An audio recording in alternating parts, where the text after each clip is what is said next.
আসসালামু আলাইকুম রহমতুল্লাহ। সিলেটের বিখ্যাত চা বাগান যা সবার পরিচিত, এটা হচ্ছে সেই চা বাগান। এটা হচ্ছে এয়ারপোর্টের পাশেই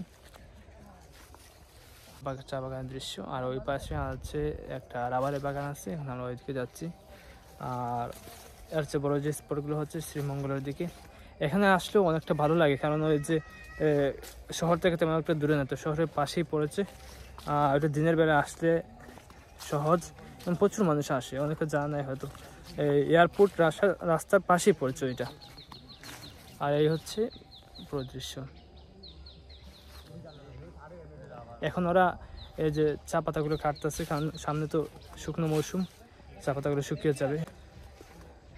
যেগুলো কাটা হয়ে গেছে, আর ওই যে সবুজগুলো ওগুলো কেটে দিবে ওরা।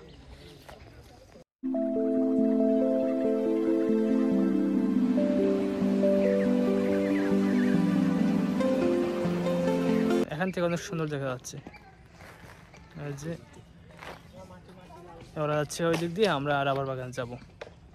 এই যে ছোট্ট ঘরগুলো দেখা যাচ্ছে, এখানে বাগানিরা থাকে যারা চা পাতা সংগ্রহ করে। আর এটি হচ্ছে রাবার বাগান, আর রাবার বাগানের নিচে চায়ের বাগান। এখান থেকে অনেক সুন্দর দেখা যাচ্ছে। আমি একটু দেখাই আপনাদেরকে।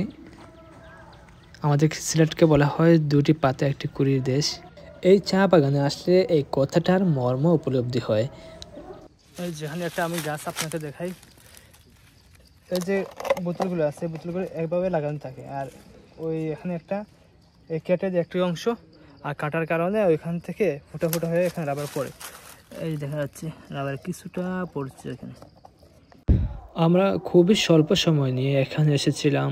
আর যেহেতু একটু পর সন্ধ্যা হয়ে যাচ্ছে, আর সন্ধ্যার পর বাগানের ভিতরে থাকাটা কিছুটা রিস্কি, তাই আমরা ফিরে যাচ্ছি। আমরা বাইরে এখানে নিচে একটা টং আছে, সেই টঙে এই বাগানের চা পাতা দিয়ে চা তৈরি হয়, সেখানে চা খেয়ে আমরা ফিরে যাব।